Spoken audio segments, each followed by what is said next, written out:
कक्षा 9 पाठ 6 हरिशंकर परसाई।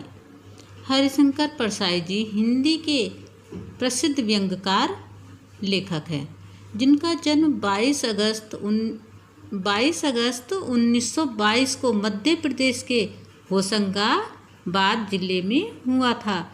नागपुर विश्वविद्यालय से उन्होंने एमए करने के बाद कुछ दिन अध्यापन कार्य किया और बाद में नौकरी छोड़कर स्वतंत्र लेखन करने लगे। साहित्य इन्होंने मुख्य रूप से उपन्यास, कहानियाँ, लेख और संस्मरण लिखे हैं। 1995 में हरिशंकर जी का निधन हो गया। प्रमुख रचनाएं हैं इनकी, कहानी संग्रह में इनकी जो प्रमुख रचनाएं हैं वो हैं हंसते हैं रोते हैं और जैसे उनके दिन फिरे। इनका प्रमुख उपन्यास हैं रानी नागफनी की कहानी, तट की खोज, और जो काव्य संग्रह हैं वो हैं वैष्णव की फिसलन, तिरछी रेखाएं, ठिठुरता हुआ गणतंत्र, विकलांग श्रद्धा का दौर। और जो इनकी साहित्यिक विशेषताएं हैं वो इन्होंने अपने पाखंड, भ्रष्टाचार, बेईमानी आदि पर परसाई जी ने अपने व्यंग्यों से गहरी चोट की है। वे बोलचाल की सामान्य भाषा का प्रयोग करते थे जो प्रभावपूर्ण और व्यवहारिक है।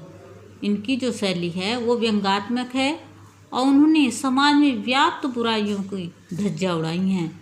और जो हमारी जो व्यंग्यात्मक कहानी है प्रेमचंद के फटे जूते, इसमें लेखक जो सुप्रसिद्ध लेखक हैं प्रेमचंद, उन्हीं के ऊपर उन्होंने इस कहानी को दर्शाया है। उनकी कहानियाँ और उपन्यास विश्व भर में प्रसिद्ध हैं। जो प्रेमचंद जी हैं उनके जो कहानियाँ और उपन्यास हैं वो विश्व भर में प्रसिद्ध हैं। इतने बड़े लेखक होते हुए भी प्रेमचंद का जीवन अभावों से भरा रहा। लिखने से इतनी आमदनी नहीं होती थी कि वो ढंग से गुजर बसर कर सकें, अपने परिवार का सही से गुजर बसर कर सकें। उनका जो जीवन था वो सादगीपूर्ण था। ऐसे में प्रेमचंद का कोई एक फोटो चित्र लेखक के व्यंग का विषय बन गया, जिसमें प्रेमचंद ने फटे हुए जूते पहने हुए हैं। उनके फटे जूतों के बहाने लेखक ने समाज के अनेक विषमताओं और बुराइयों पर तीखा प्रहार किया है।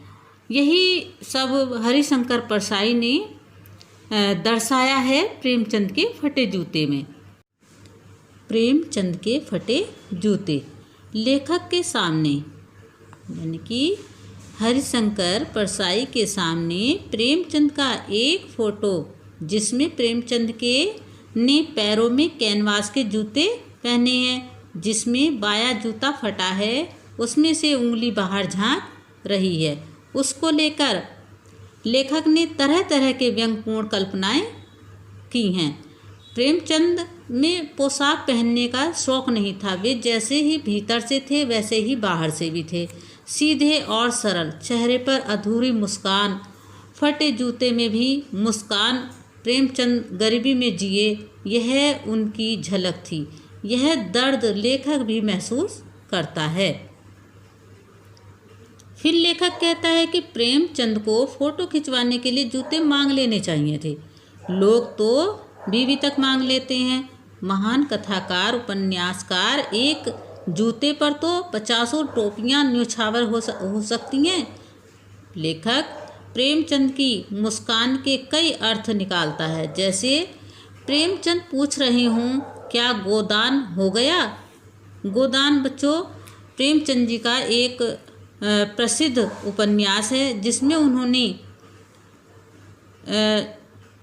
उन्होंने एक नायक होटी नाम का ग्रामीण पात्र है और जीवन भर उसकी एक ही इच्छा रही है कि वह एक गाय पाल सके और उसका दान कर सके।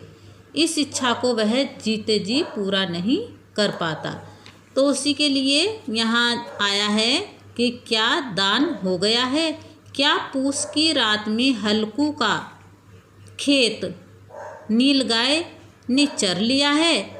क्या सुजान भगत का लड़का मर गया। क्या माधो औरत के कफन के चंदे की शराब पी गई। यानी कि जो माधव था वो औरत के कफन के चंदे की शराब पी गया। ये सारे प्रश्न प्रेमचंद की सुप्रसिद्ध रचनाओं के प्रसंग हैं। तब लेखक पूछता है, जूता फट कैसे गया? क्या बनिए के तगादे से बचने के लिए रोज मीलों मील चक्कर लगाते थे? लगता है समाज की बुराइयों पर ठोकर मारते मारते तुमने अपना जूता फाड़ लिया। कौन कह रहा है? लेखक प्रेमचंद को।